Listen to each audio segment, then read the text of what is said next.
فمحبونا یا رسول اللہ، یا رسول اللہ دنیا میں جو ہم سے محبت کرتے ہیں ان کا کیا ہوگا؟ حضور صلی اللہ علیہ وآلہ وسلم ارشاد فرمائے علی فکر مت کرو، وشیعتنا عن ایماننا وعن شمائلنا۔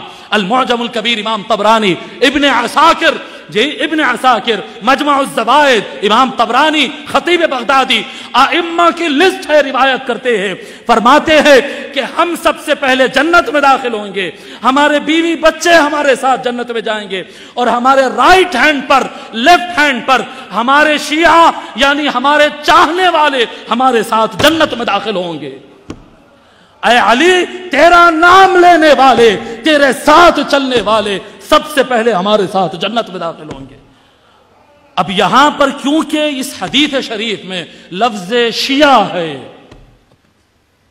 پھر کلیئر کر دوں، میں کٹر اہل سنت والجماعت کا آدمی ہوں، پھر کلیئر کر رہا ہوں۔ آپ بولیں گے کہ مولانا یہ شیعہ مولانا کو تو نہیں بٹھا دیے یہاں، نہیں، کٹر اہل سنت والجماعت کا ہوں، کٹر اہل بیت اور صحابہ دونوں کو ماننے والا، میلاد والا، گیاری والا، غوث العظم کے جھنڈے والا، میرے گھر پہ غوث العظم کا جھنڈا لگا ہوا ہے جی، میں کٹر اہل سنت ہوں۔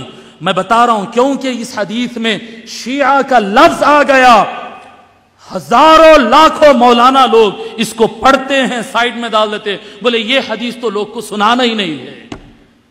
نہیں میرے محترم بزرگوں، اللہ سے ڈرو، علماء گرامی اللہ سے ڈرے، مولانا لوگ اللہ سے ڈرے، لوگ کو دین پورا پہنچاؤ۔ یہ دین کسی سنی یا شیعہ کا بنایا ہوا نہیں ہے، یہ دین رسول اللہ کا بنایا ہوا ہے، جو رسول اللہ فرمائے ہے وہ لوگ تک پہنچانا ہے۔ تو مولانا بنو، نہیں تو ایک عام آدمی کی طرح کرانہ سٹور کھول کے بیٹھ جاؤ۔ کیوں اپنے آپ کو مولانا کہتے ہیں، استاد حدیث کہتے ہیں، مفتی کہتے ہیں، رسول اللہ کی باتوں کو چھپاتے ہیں؟